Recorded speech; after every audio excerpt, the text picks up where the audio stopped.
కీర్తనలు 31:10 చెప్పబడుతుంది, 32:3 చెప్పబడుతుంది, నా ఆస్తి, నా ఎముకలు ఎండిపోయింది. దావీదు చెప్తున్నారు, చదవండి సిస్టర్. దుఃఖముతో వెల్లబిచ్చుచున్నాను, నిట్టూర్పులు విడుచుటతో నా ఏండ్లు గతించుచున్నవి, నా దోషమును బట్టి నా బలము తగ్గిపోచున్నది. దేన్ని బట్టి? దోషములు బట్టి. ఈరోజు దేవుడా నా దోషమును క్షమించండి అయ్యా. ఆమేన్. నా ఎముకల్ని బలపరచండి అయ్యా. ఎముకలు ఏమైపోతుందంట? క్షీణించిపోతుంది. ఈరోజు క్షీణించిపోతున్న మీ ఎముకలు బలపరచబడపోతుంది. 2 చేతులు పైకెత్తి హల్లెలూయా చెప్పగా హల్లెలూయా. 3వ అధ్యాయం మనం చూస్తాము, సంఖ్యాకాండం 17:5-8. సంఖ్యాకాండం 15:5-8. Thank you Jesus. ఎండిపోయిన ఆ కర్ర లోపల ఏమి రాపోతుంది? జీవం రాపోతుంది. అప్పుడు నేను ఎవరిని ఏర్పరచుకుందునో వాని కర్ర చిగురించును. హల్లెలూయా. ఆమేన్ చెప్పండి. నీవు ఎవరిని దేవుడు ఏర్పరచుకున్నారో వారిని కర్ర చిగురును. ఇప్పుడు చూడండి, అక్కడ ఒక కలవరం జరిగింది. నేను పెద్దవాడా అని. స్తోత్రం. అందరికి భాగం పెంచారు, కానీ లేవి గోత్రముకు ఏమీ లేదు. స్తోత్రం. లేవి గోత్రం అంటే దేవుని యొక్క యాజకుడు. అందరి చేతిలో ఒక కోళ్ళు ఉన్నది. గోత్రానికి ఒక కోళ్ళు ప్రకారం 12 స్తోత్రం 12 కర్రను తీసుకొని ప్రత్యక్ష గుడారం లోపల మోషే పెడుతున్నారు. హల్లెలూయా. ఎవరు కర్ర చిగురిస్తుందో మరునాడు మోషే సాక్షపు గుడారంలోనికి వెళ్ళి చూడగా లేవి కుటుంబమైన అహరోను కర్ర చిగిర్చి ఉండెను. హల్లెలూయా. చప్పట్లు కొట్టి దేవుని మహిమపరచండి. ఎలాగే ఎన్నుకున్న వారు కర్ర చిగురించబోతుంది. మన సైన్స్ టీచర్ ఏం చెప్పారు మనతో? ఒక చెట్టు ఎదగాలంటే ఏం కావాలి? ఇది ఏం చెప్పబడుతుంది? ఎండ కావాలి, వెలుతురు పడాలి, గాలి, నీళ్ళు. కానీ ప్రత్యక్ష గుడారం లోపల గాలి లేదు, నీళ్ళు లేదు. ఆమె చెప్పరా? హల్లెలూయా. అక్కడ వెలుతురు లేదు, కానీ అక్కడ కర్ర చిగిరింది. అది చిగిరిచి పువ్వులు పూసి బాదము పండ్లు గలదాయను. ఆమేన్. చప్పట్లు కూడా దేవుని మహిమపరుస్తా. అసాధ్యం అని చెప్పవలసిన సందర్భంలో దేవుడు చెప్తున్నారు, నా వలన అన్ని సాధ్య. హల్లెలూయా. ఒకరోజు కేరళలో ట్రివాండ్రం వట్టవల ఏరియాలో నేను ప్రార్థనలో ఉండుండక నాకు సువిశేష విరోధులు ఎక్కువ. అందుకే ఎప్పుడు నన్ను చంపడానికి వస్తున్నారు, ఎప్పుడు నన్ను స్తోత్రం ఏమైనా చేయడానికి వస్తారని స్తోత్రం భయముతో వణుకుతో స్తోత్రం సమ్ టైం కడపవలసిన వస్తుంది. నాకు ఎక్కడ మీటింగ్ వచ్చినా పోలీసు ఉండాలి. స్తోత్రం ఎమ్మెల్యే వస్తున్నారా, ఎంపీ వస్తున్నారా, పేపర్లో పెడతారా, ఇలాగే అడుగుకుంటేనే వెళ్తాను. అక్కడ ఉన్న సీఎం ఇంటి వరకు వారి వరకు నా మీటింగ్లో వచ్చి కూర్చున్నవారు. హల్లెలూయా. అప్పుడు 1 గంటకి మేము అక్కడ మీటింగ్ వెళ్ళి వస్తున్నాము. ఇంటికి వచ్చి స్తోత్రం కొద్దిగా భోజనం చేసి విశ్రాంతి పొందుకుంటున్నాము. ఆ టైంలో ఒక భయంకరమైన ఒక ఏడుపుతో స్తోత్రం ఒక 4-5 మంది 5-6 మంది ఏం చేస్తున్నారు? నా ఇంటి తలుపుని కొడుతున్నారు. బ్రదర్ ఇలాగనే వాళ్ళు కూడా వస్తారు. బ్రదర్ నా కొడుకు చనిపోయారు బ్రదర్ తలుపు త్వరవండి బ్రదర్. నా టీంలో కొందరిని పంపించాము. ఎవరు చూస్తున్నారు, ఎవరన్నా చూడరా అంటే చూశారు. అది ఎవరంటే వట్టవల స్తోత్ర ప్రవాసిகளే, వట్టవల కాప్రస్తులే, మా ఇంటి స్తోత్రం దగ్గర ఉన్నవారే. వారొక 5-6 మంది వచ్చి స్తోత్రం నా కొడుకు చనిపోయారు, లారెన్స్ స్తోత్రం హాస్పిటల్ దగ్గర నుండి చనిపోయిన లిస్టుతో పంపించారు పాతి పెట్టడానికి. ఆయనను బ్రదర్ దగ్గర తీసుకెళ్తాము, ఆయన ప్రార్థన చేస్తే స్వస్థత కలుగుతుంది అని నా దగ్గర తీసుకొచ్చారు. బ్రదర్ అండ్ సిస్టర్ 4-5 సంవత్సరాలు ఉంటుంది. ఆయన పట్టుకొని 1 అవర్ మోకరించి ప్రార్థన చేయడానికి మొదలుపెట్టాను. 1 hour ప్రార్థన చేయక ఇప్పుడు ఒక ఐస్ కట్టలాగా ఉన్న ఆ బాడీ పురుగులాగా కదలింపు వచ్చింది. Praise the lord. ఆయన కొద్దిసేపులో అమ్మ మమ్మీ నాకు నీళ్ళు కావాలి, నీళ్ళు ఇవ్వండి అన్నారు. ఎక్కడేం జరిగినది కాదు, నా ఇంటి దగ్గర జరిగిన సంఘటనలు. ఇక్కడ ఇదే విజయవాడ సత్యనారాయణపురం, నడవలేని బాబు, కన్ను కనపడలేని బాబు. నా మీటింగ్లో 3వ రోజు మీటింగ్లో దేవుడు ఆయన నడిపించారు, బలపరిచారు. ఆ తల్లి చెప్పారు, ఇక్కడ నడవకపోతే ఇంకా నేను దేవుని నమ్మను, ఇదే లాస్ట్ తిరగడం, ఇంకా ఎక్కడికి తీసుకెళ్ళను అని ఒక తీర్మానం చేసుకొని 2-3 రోజు ఆ కరపత్రికలు తీసుకొని ఏడుస్తున్నారంట. దేవుడు 3వ రోజు ఆ కుమారుని నడిపించారు. ఈ డెడ్ బాడీని దేవుడు లేపారు. మీ జీవితంలో కూడా ఒక అద్భుతమైన కార్యం దేవుడు చేయబోతున్నారు. అందరం చిగురలేకపోయినా మీ జీవితం చిగురింపబోతుంది, ఆశీర్వదించబడబోతుంది. ఆమె మీ చదువు, మీ భవిష్యత్వం, మీ జాబ్, మీ ఫ్యాక్టరీ, మీ కంపెనీ, మీ ట్రావెల్ అన్నిటిలో దేవుడు దీవించబోతున్నారు. చప్పట్లు కొట్టి దేవుని మహిమపరచండి. మీరు ప్రవేశించాలి. చాలా లోతైన మర్మాలు ఉన్నాయి. బ్రదర్ అండ్ సిస్టర్, ఈరోజు మన స్తోత్రం, మన కర్ర సిగర లేదా, లేకుంటే దానికి నీళ్ళు కావాలి, వెలుతురు కావాలి, దానికి గాలి కావాలని అనుకుంటున్నారా? దేవుడు అసాధ్యమును సాధ్యంగా చేసిన దేవుడు మన దేవుడు. లేని వాటిని ఉన్నట్టుగా పిలిచిన దేవుడు. ఈరోజు దేవుడు ఒక గొప్ప కార్యం చేయబోతున్నారు. ఎంతమంది నమ్ముతున్నారు? అందరు లేచి నిలబడతామా? దేవుడా, మీరు ఒక అద్భుతమైన కార్యం నాకు చేయాలయ్యా, నాకు ఒక విడుదలైన కార్యం నాకు చేయాలయ్యా, నా జీవితమును మార్చాలయ్యా. చెప్తామండి అందరం? హల్లెలూయా. మీకు ఒక అద్భుతమైన కార్యం దేవుడు చేయబోతున్నారు. ఇప్పటి వరకు మీ జీవితం ఎండిపోయి ఉండొచ్చు. ఇప్పటి వరకు మీ జీవితం పనికి మాలిన జీవితంగా, పనికి మాలిన వాడా అని చెప్పి ఉండొచ్చు.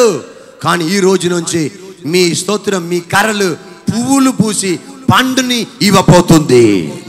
ప్రతిఫలం దేవుడు దయచేయబోతున్నారు. హల్లెలూయా. ఒక విడుదల దేవుడు దయచేయబోతున్నారు. ఒక అద్భుతం దేవుడు చేయబోతున్నారు. మీ వ్యాధి నుంచి ఒక విడుదల చేయబోతున్నారు. డాక్టర్కి అసాధ్యమే, కానీ నా దేవునికి అన్ని సాధ్యం. ఆమేన్. సాధ్యము, అన్ని సాధ్యము, నీ వలన అన్నీ సాధ్యం, అసాధ్యము లేనే లేదు, అసాధ్యము లేనే లేదు. దేవుని వలన అన్ని సాధ్యం. మీ రోగం కొరకు, మీ కుటుంబం కొరకు, మీ కట్టు నుంచి విడుదల పొందుకోవాలని నేను ప్రార్థన చేయబోతున్నాను. అందరు విశ్వాసముతో, ఓ స్తోత్రం, విశ్వాసముతో చేతులుంచుకోండి. మీ ఎక్కడెక్కడ రోగముతో బలహీనముతో ఉన్నారో, ఎక్కడెక్కడ బాధపడుతున్నారో, దేవుడా నా కుటుంబంలో ఒక అద్భుత కార్యములు చేయండి అయ్యా అని ఈ 50 రోజు ప్రార్థనలో, ఈ 50 రోజు ఉపవాస ప్రార్థనలో ఇప్పటి వరకు జరగలేదే నేను బాధపడవద్దు. ఈ చివరి దోసులో దేవుడు మీకు ఒక అద్భుత కార్యం చేయబోతున్నారు. కన్నీరుతో దేవుడి వైపు చూస్తామా? హల్లెలూయా. 2 చేతులు పైకి ఎత్తి కన్నీరుతో, దేవుడా నన్ను క్షమించండి, నా పాపములు క్షమించండి, నా కట్ల నుండి విడుదల దయచేయండి, నా కుటుంబ పరిస్థితిని మార్చండి, నాకు ఒక విడుదల దయచేయండి. రాషా పాపా కదల రబాబా యేసయ్యా అని చెప్తామండి అందరూ. యేసు, అందరూ పిలవండి. యేసు, ఇప్పుడే కట్లని మారపోతుంది, ఇప్పుడే విడుదల కలిగపోతుంది. రాజా యేసు, రాజా చెప్పండి, చెప్పండి, చెప్పండి. విడుదలగా వస్తాం. పరిశుద్ధాత్మ ఇప్పటి వరకు పొందుకోలేని వారు పొందుకోండి. ఇప్పటి వరకు ఒక విడుదల పొందుకోలేని వారు విడుదల పొందుకోండి. ఓ కుటుంబంలో ఉన్న వ్యక్తుల్ని కోల్పోయి ఉండొచ్చు, మీ వ్యాపారమును నష్టపోయి ఉండొచ్చు, అప్పుల్లో సిగ్గుపడి ఉండొచ్చు. ఈ రోజు నుంచి ఒక విడుదల కలగపోతుంది. ఈ ఉపవాస ప్రార్థన, ఈ 50 రోజుల ప్రార్థన మీ మేలు కొరకే. హల్లెలూయా.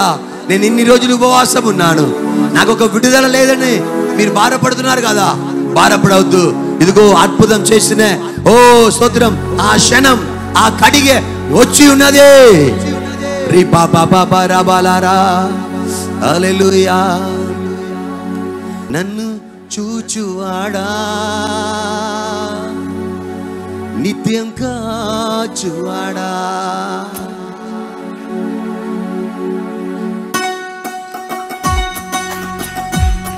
ఎస్ యేసయ్యా, నా పరిస్థితిని చూస్తున్న దేవుడవయ్యా. ఆమేన్. గ్లోరీ షబాబాబాబాబా. ఆమేన్.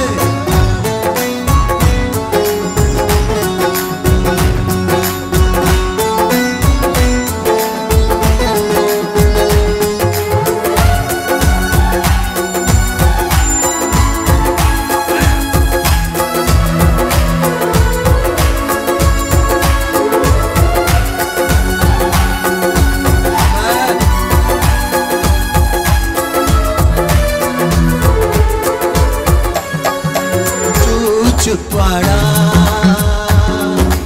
నిత్యం కాచువాడా, నన్ను చూచువాడా నిత్యం కాచువాడా. పరిశోధించి తెలుసుకున్నావు, చుట్టూ నన్ను ఆవరించావు. పరిశోధించి తెలుసుకున్నావు, చుట్టూ నన్ను ఆవరించావు. కూర్చి ఉంటుట లేచి ఉంటుట, కూర్చి ఉంటుట లేచి ఉంటుట బాగుగా పెరిగి ఉన్నావు అయ్యా, బాగుగా పెరిగి ఉన్నావు. నన్ను చూచువాడా నిత్యం కాచువాడా. దేవుడు నిన్ను చూస్తున్నారమ్మా, నీ వేదన చూస్తున్నారు. నీ కుమారుని గురించి నీ వేదన పడుతున్నారు, నీ పిల్లల గురించి మీ వేదన పడుతున్నారు. ఆ వేదన చూసి మీకు ఒక విడుదల ఇవ్వడానికి ఈ సమయంలో ఇక్కడికి వచ్చినారు. yes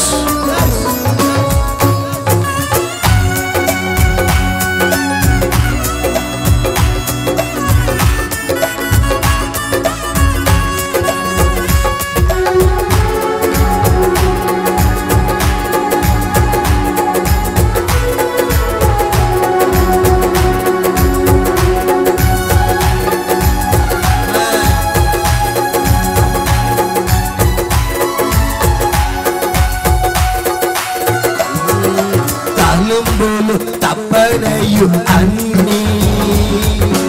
అన్నీయు పెరిగి ఉన్నావు. తలుంబులు తప్పనయ్యు అన్నీయు పెరిగి ఉన్నావు. లేచినను పాడుకొన్నాను అయ్యా, నీ పెరిగి ఉన్నావు.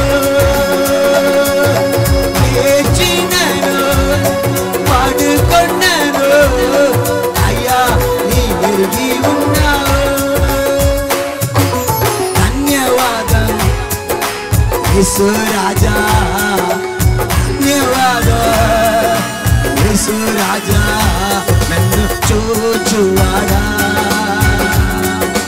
నిత్యం కాచువాడా. దేవా ఇప్పుడే నీ వ్యాధులు, నీ బంధకాలు, రోగాత్మ క్రియలు, సాతానే శక్తులు అన్ని యేసు నామములో మారబోతుంది. విడుదల కలుగుతుంది. అబ్బా, యేసు అద్భుతం చేయబోతున్నారు, అద్భుతమైన కార్యం చేయబోతున్నారు. నీ వ్యాధి మారుతుంది. అవే రాజా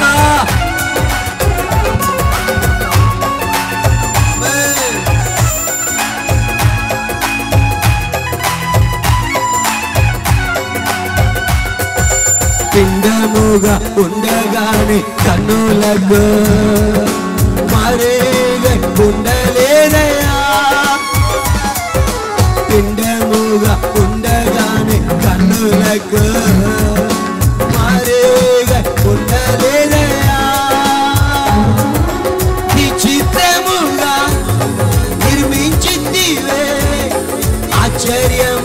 కలుగుచున్నది. విచిత్రముగా నిర్మించితివే, ఆశ్చర్యమే కలుగుచున్నది. ధన్యవాదం యేసు రాజా, ఓహో ధన్యవాదం యేసు రాజా, నన్ను చూచువాడా, నిత్యం కాచువాడా, నన్ను చూచువాడా, నిత్యం కాచువాడా. పరిశోధించి తెలుసుకున్నావు, ఓహో చుట్టూ నన్ను ఆవరించావు. పరిశోధించి తెలుసుకున్నావు, చుట్టూ నన్ను ఆవరించావు. కూర్చి ఉంటుట, లేచి ఉంటుట, కూర్చి ఉంటుట, లేచి ఉంటుట, బాగుగా తిరిగి ఉన్నావు అజా, బాగుగా తిరిగి ఉన్నావు, బాగుగా తిరిగి ఉన్నావు, బాగుగా తిరిగి ఉన్నావు, బాగుగా తిరిగి. యేసు నామములో విడుదల కలిగిన గాక, అద్భుతం జరిగిన గాక. హల్లెలూయా, హల్లెలూయా. Thank you Jesus.